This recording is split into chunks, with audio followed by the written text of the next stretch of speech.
Missing Michael Vaughan, Monkey Mondays, where we only cover the facts.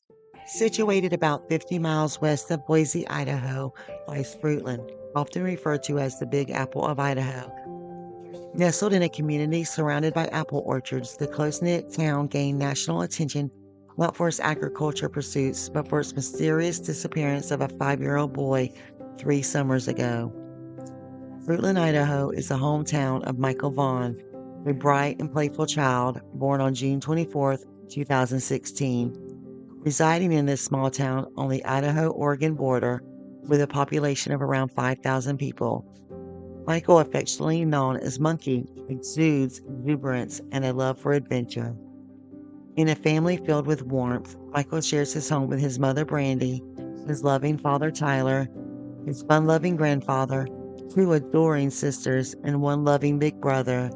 Described as friendly and curious, Michael finds joy in camping, has a fascination with frogs, and revels in the joy of messy play. His outgoing nature is evident in his interactions with neighborhood children, making him a lovable presence. 3 years ago, on July 27th, 2021, Michael, the cheerful monkey to his family, was last seen in Fruitland, engrossed in video games on that summer afternoon. The day began like any other summer day, with Brandy promising Michael a few days off to enjoy together once she returned from several consecutive workdays. Little did she know that their world would soon be shattered by the news of Michael's disappearance, marking the beginning of a 3-year nationwide search for the missing child. Investigations revealed that Michael went missing between 6:40 p.m. and 7 p.m. near his home, walking east in the area of Southwest 9th Street. He was dressed in a blue Minecraft t-shirt, blue boxer-style shorts, and flip-flops. Despite exhaustive searches by search and rescue units, law enforcement, and volunteers, Michael remains missing. As of July 2024, the department received over 2,000 tips expressing gratitude for public support while emphasizing their unwavering commitment to find Michael. In June, Michael's family celebrated his 7th birthday, expressing determination to continue the search. His parents, Brandy and Tyler Vaughan, shared, "He's coming home, and we're waiting on him. We're all waiting for him. Every single one of us is waiting for him, and we're going to bring him home." A little bit of Monkey's 7th birthday was celebrated at their prospecting claim, Monkey's Gold.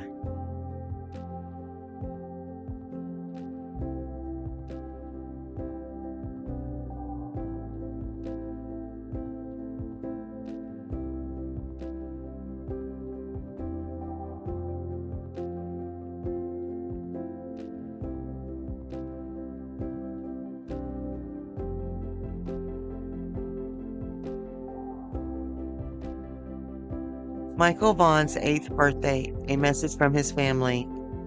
June 24th, 2024 marks what should be Michael Vaughan's 8th birthday.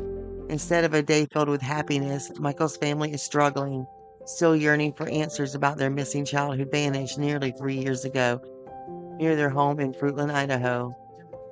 Michael's mom, Brandy Neal, asked us to share this heartfelt message today.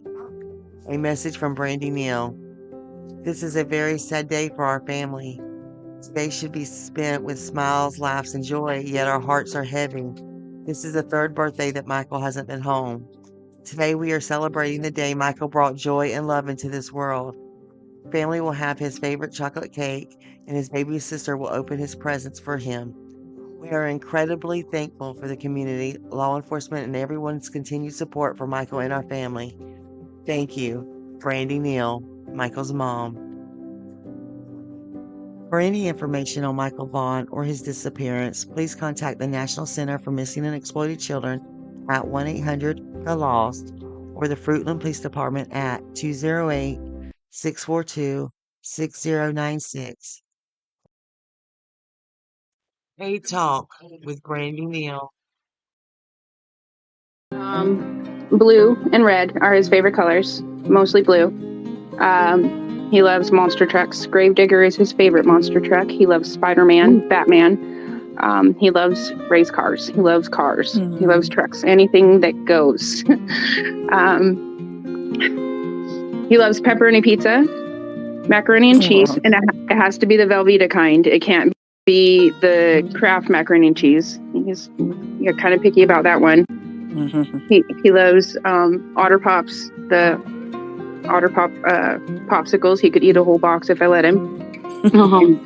Zebra cakes, the little Debbie Hostess zebra cakes. They come 2 in a pack. Oh, and ding dongs. Loves ding dongs. Oh yeah. Strawberry jelly, no seeds, peanut butter. Sometimes he just eat like straight bread. Just I'm like, do you want toast or? He loves being outside. He loves going camping. We like to go prospect and go rock hounding. We did get to do one camping trip in the end of May. He got to play soccer with Dad, and we found lots of cool rocks. I've been waiting for it to warm up to finish tumbling them. I get them all polished up. He loves panning for gold. He's a fish in water. He is a swimmer. He does know how to swim, yes. Oh, that's great. So like you. I think he looks just like you. He does. he has the bluest eyes. You know what's funny is when he was born, he had black hair. Really? Mm-hmm. I didn't. He had black hair, and it fell out, and it turned towhead blonde. Oh my god. Buggy's got the strawberry blonde. Monkey had strawberry blonde probably when he was about 2, I want to say. But he's always been super, super blonde. So That's what I thought. We met your daughter, your oldest daughter. She's the sweetest. Oh, she's so sweet. It's really hard for my oldest son because Monkey and him look very similar. They do look very similar. I mean, you can tell, like, as my oldest son's gotten older, he looks like his dad for sure. But when they were younger, because Tyler and I have been together almost 8 years now. Jesus. Yeah, a while. So we've been a blended family for a long time. Like, if you want to say something to somebody that may possibly have Monkey about bringing him home, I know you've said it before, but if they're out there maybe listening, Please let him come home. He's he didn't get to start kindergarten. He should have, he didn't get to be with his family for Christmas. He hasn't, he was so excited for Buggy's birthday. He could not wait for her to turn 2. Please just let him go. Let him come home. It's not fair. It's not fair that you thought you had the right to take our baby and rip our family apart. He needs us and we need him. So please, if you are listening, please let our baby come home. I'll forgive you. I will find it in my heart as long as he's home. I will forgive you. Just let him come home.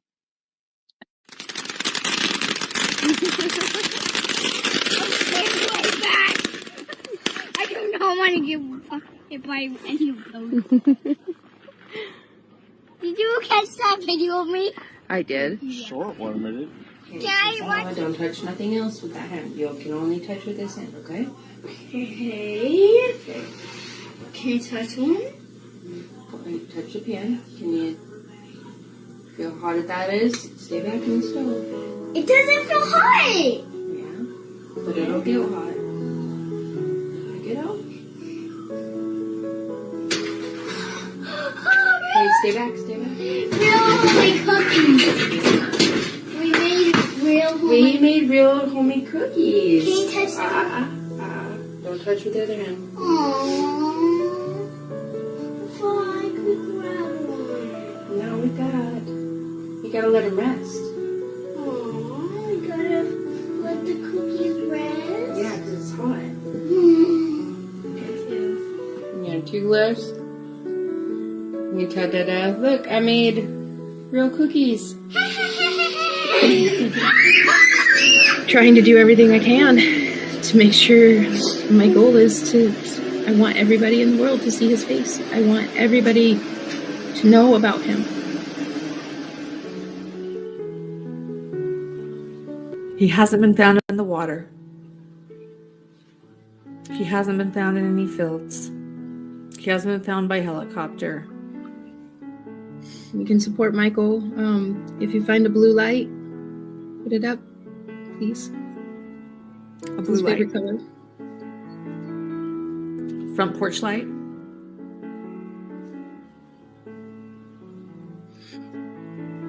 Okay. I can't imagine what you're going through, so. Hold on 1 second. Sorry, I'm professional. It's not unprofessional to have emotions, ma'am. I promise you. When you're a reporter, you're taught to just stuff that down. You don't do that. I didn't do that for a long time. Look where I am now.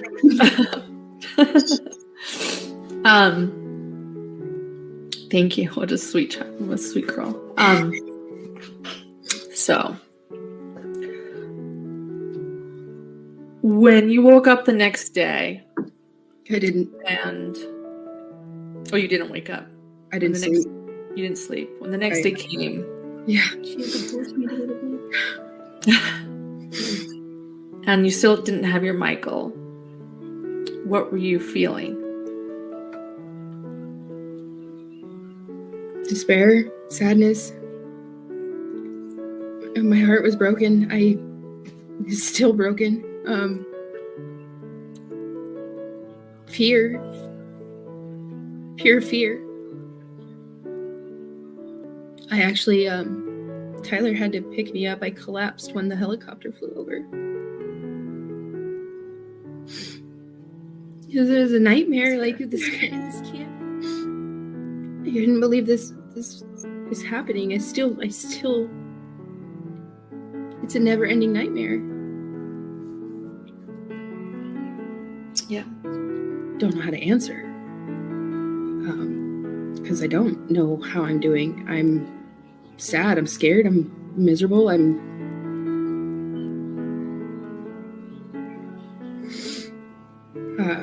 Lots of counseling.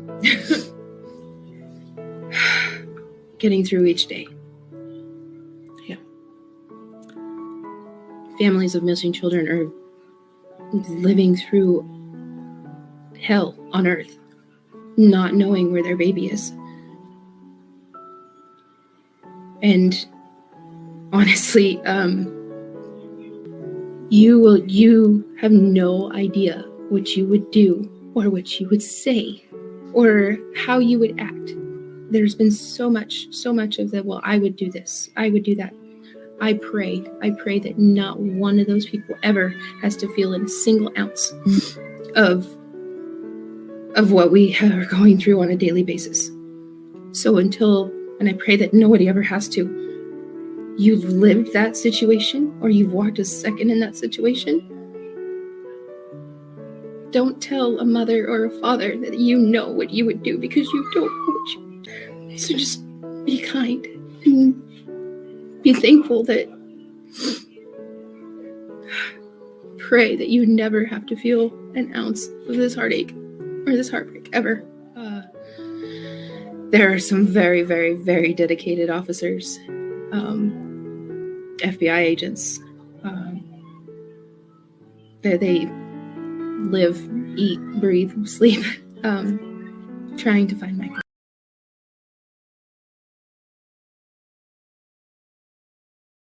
Faith in them to share his story, share his picture. Everyone who just continues to be supportive.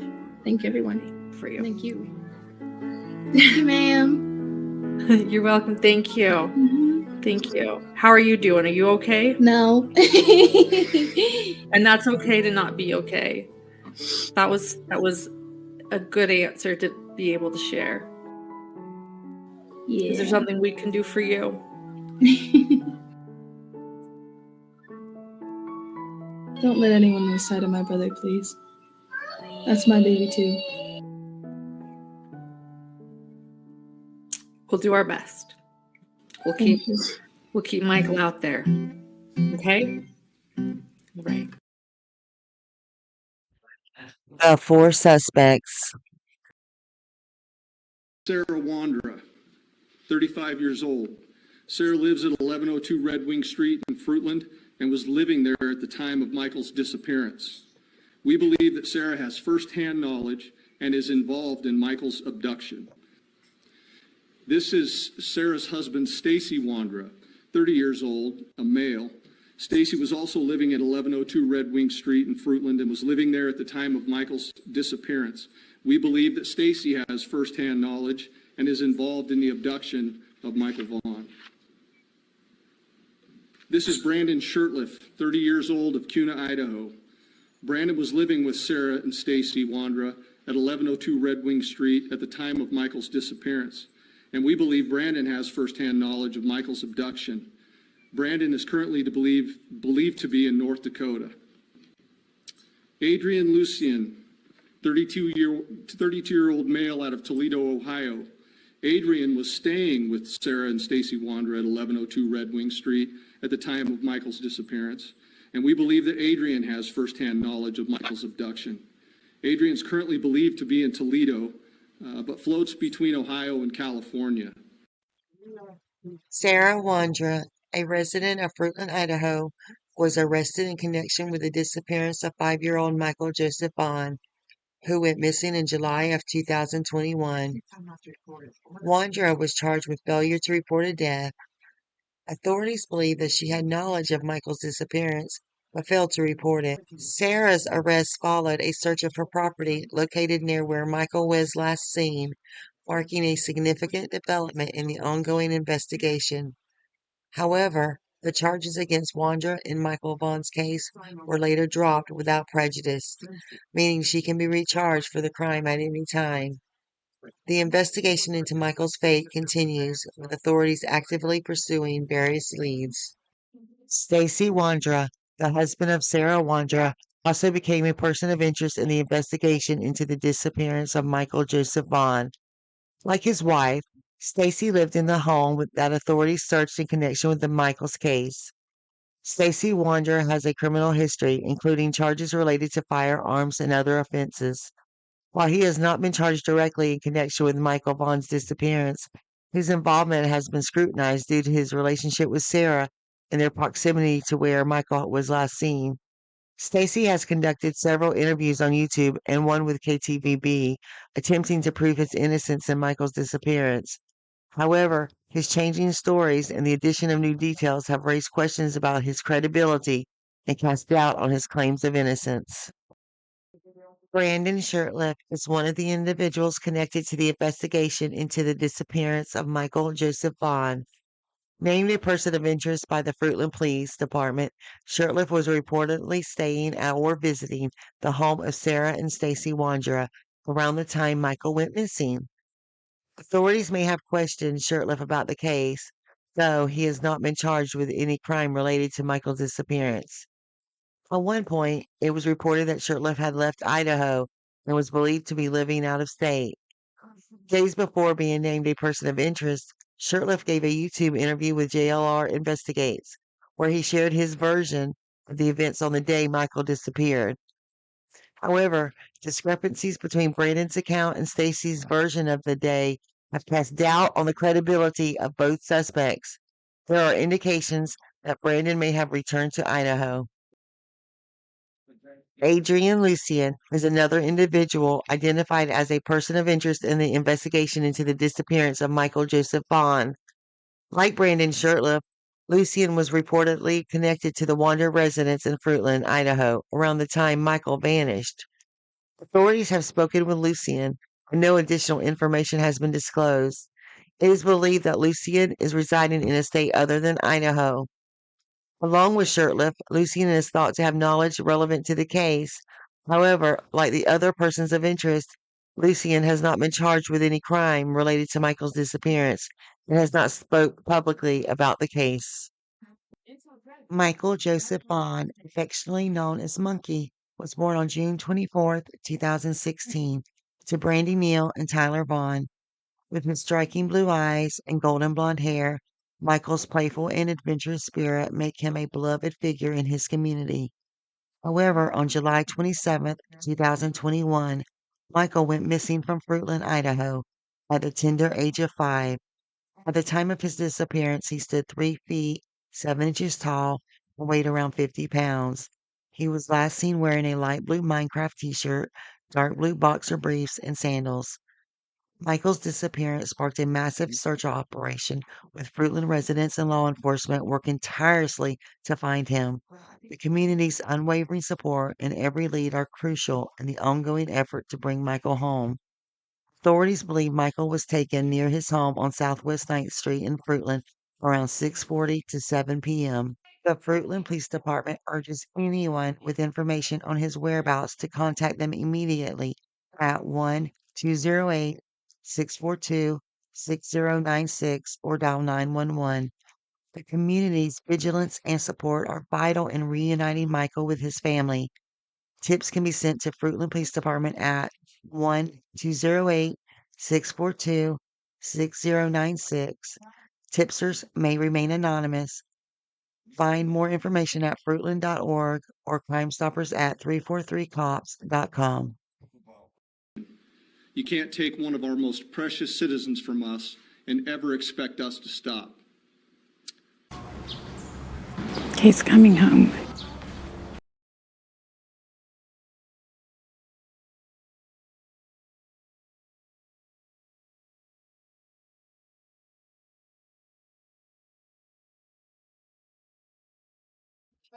Hope is why we are here.